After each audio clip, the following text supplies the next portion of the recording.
Toss అయితే కాసేపటి క్రితం అయితే జరిగింది. అంటే బెంగాల్ వారియర్స్ టాస్ గెలిచారు. యూపీ యోధాస్ ఫస్ట్ రైడ్ అయితే తీసుకుంటారు.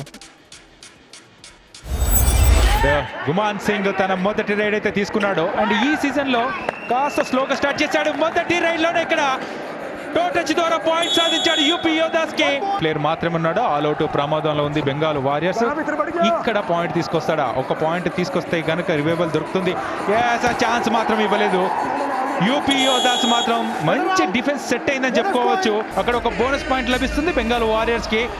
ఇక్కడ మాత్రం డీప్ గా వెళ్లాల్సిన అవసరం ఉంటుంది. అండ్ వెళ్తాడు అంటే వెళ్ళాడు, కానీ ఏ మాత్రం ఛాన్స్ ఇవ్వలేదు. ఇక్కడ మాత్రం రైడర్ ని సోలోగా ట్యాకిల్ చేశాడు. సో మరి ఇక్కడ ఈ రైడర్ ఛాన్స్ తీసుకుంటాడా? లేదు. What a brilliant back hold. చాలా risky tackle. But then first 10 minutes లో చూస్తే యూపీ యోధాస్ 12-5 అక్కడే మరి ఆల్అౌట్ కూడా సాధించింది. ఇల్లు కట్టే అవకాశం ఒకసారి వస్తుంది. అలాగే ఇది కూడా పాయింట్ సంపాదించే తక్కువ సందర్భాల్లో వచ్చే అవకాశం. ఇది కష్టమే.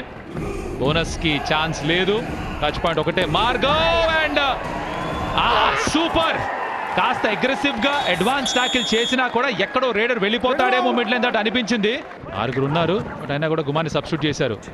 కారణం ఏంటో డిఫెండర్ ఎక్స్ట్రా తెచ్చుకున్నారు ఇక్కడ.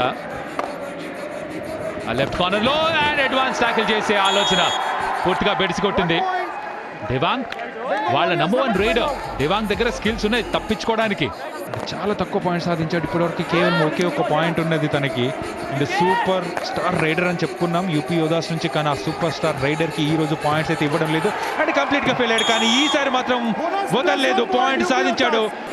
ఇక్కడ మాత్రం మన్ప్రీత్ కి ఛాన్స్ అయితే ఇస్తున్నారు. మరొకసారి ఎస్కేప్ అయ్యాడు. లెఫ్ట్ కార్నర్ లో ఉంది ఎవరు, మహేందర్ నుంచి ఎస్కేప్ అయ్యాడు. బ్యాక్ హోల్డ్ చేద్దాం అనుకున్నాడు, కానీ మంచి ఎస్కేపింగ్ స్కిల్ ఉంది.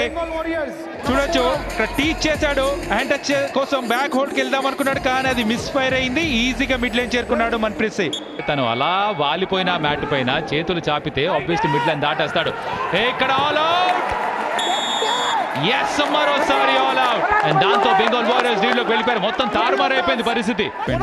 క్రాస్ అయ్యాడా? ఇక్కడ బోనస్ పాయింట్ యూపీ యోధాస్ కి. ఆల్అౌట్ పాయింట్స్ మాత్రం బెంగాల్ వారియర్స్ కి. వరుస ఓటమిల తర్వాత ఒక గెలుపు రుచి అయితే చూసే అవకాశం ఉంది. అండ్ అయిపోయింది కూడా సమయం. గెలుపు రుచి అయితే పొందింది. అండ్ సూపర్ ఎఫర్ట్ తో అండ్ గెలిచారు అని చెప్పుకోవచ్చు. ఇనిషియల్ స్టార్టింగ్ మూమెంట్ లో వెనుకున్నా కూడా తర్వాత గెలిచారు. అండ్ మనం చూస్తున్నాం శ్రీరామ్ ఫైనాన్స్ విన్నింగ్ మూమెంట్స్ ఇవన్నీ కూడా బెంగాల్ వారియర్స్